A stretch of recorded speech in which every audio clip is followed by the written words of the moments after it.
ഒരു wedding function attend ചെയ്യാൻ വേണ്ടിയിട്ടുള്ള യാത്രയിലാണ് ട്ടോ. ഞങ്ങളിപ്പോ പോകുന്നത് ചക്കോളസ് പാവിലിയനിലാണ്. ഡോക്ടർ അർഷ ഞങ്ങളുടെ നെയ്ബറിന്റെ വെഡിങ് അറ്റൻഡ് ചെയ്യാൻ വേണ്ടിയിട്ടാണ് പോകുന്നത്. നല്ല ഭംഗിയുള്ള ആംബിയൻസ് ഉള്ള ഹോട്ടലാണെന്ന് തന്നെ പറയാം. നല്ല ബ്യൂട്ടിഫുൾ ഡെക്കറേഷൻസും ആയിരുന്നു ട്ടോ. അതിനുപരിയായിട്ട് ഞാൻ ഒത്തിരി കാത്തിരുന്നൊരു വെഡിങ് ഡേ ആണ് ട്ടോ ഇത്. കാര്യം എന്താ വെച്ചിട്ടുണ്ടെങ്കിൽ സദ്യ കഴിക്കാം എന്നുള്ളൊരു തിങ്കിങ് കൊണ്ട് തന്നെയാണ്. 2 കൂട്ടം പായസം എന്നൊക്കെ ആലോചിച്ചിട്ട് തന്നെ എനിക്ക് ഉറങ്ങാൻ തന്നെ പറ്റുന്നുണ്ടായിരുന്നില്ല. അത്രയ്ക്കും കുറേ നാളായിട്ട് ഞാൻ സദ്യ കഴിക്കാണ്ട് വെയിറ്റ് ചെയ്തിരിക്കുവായിരുന്നു. അതുപോലെ തന്നെ വേറൊരു ബാഡ് മെമ്മറി ഉള്ളോണ്ട് ഇപ്പൊ സദ്യ കഴിക്കാൻ ഞാൻ ഫസ്റ്റ് പന്തിയിൽ തന്നെ പോയി ഇരിക്കാറുണ്ട് ട്ടോ. ഇനി എങ്ങാനും സദ്യ തീർന്നു പോയാലോ? അങ്ങനെയുള്ള എക്സ്പീരിയൻസ് നിങ്ങൾക്ക് ഉണ്ടായിട്ടുണ്ടോ? എനിക്കുണ്ടായിട്ടുണ്ട് ട്ടോ.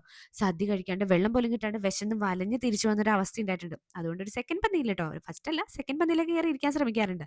ആദ്യം ഞാൻ പരിപ്പ് കൂട്ടി കഴിച്ചു. അതിനുശേഷം പിന്നെ സാമ്പാറും പുളിശ്ശേരിയൊക്കെ കൂട്ടി കഴിച്ചു. അത് കഴിഞ്ഞ് നല്ല അടപ്രഥമനായിരുന്നു ട്ടോ. ഭയങ്കര ടേസ്റ്റ് ആയിരുന്നു. പിന്നെ ഈ കറുത്തിട്ടുള്ള പായസം ഉണ്ടല്ലോ പരിപ്പ് പായസം. അതും കൂട്ടി ഒരു പിടി പിടിച്ചു ട്ടോ. അതെല്ലാം കഴിഞ്ഞ് ഒന്ന് മത്തടിച്ച് അവിടെ ഇവിടെയും കറങ്ങി നടന്ന് ഇങ്ങനെയുള്ള ഡെക്കറേഷൻസ് ഒക്കെ ഒന്ന് ക്യാപ്ചർ ചെയ്ത് ഞങ്ങൾ ഇങ്ങോട്ട് തിരിച്ചു പോന്നു ട്ടോ. എത്ര പറഞ്ഞാലും മതിയാവില്ല. നല്ല ഭംഗിയുള്ള ഡെക്കറേഷൻസ് തന്നെയായിരുന്നു ട്ടോ. ഏതാ ടീമെന്ന് എനിക്കറിയത്തില്ല ട്ടോ.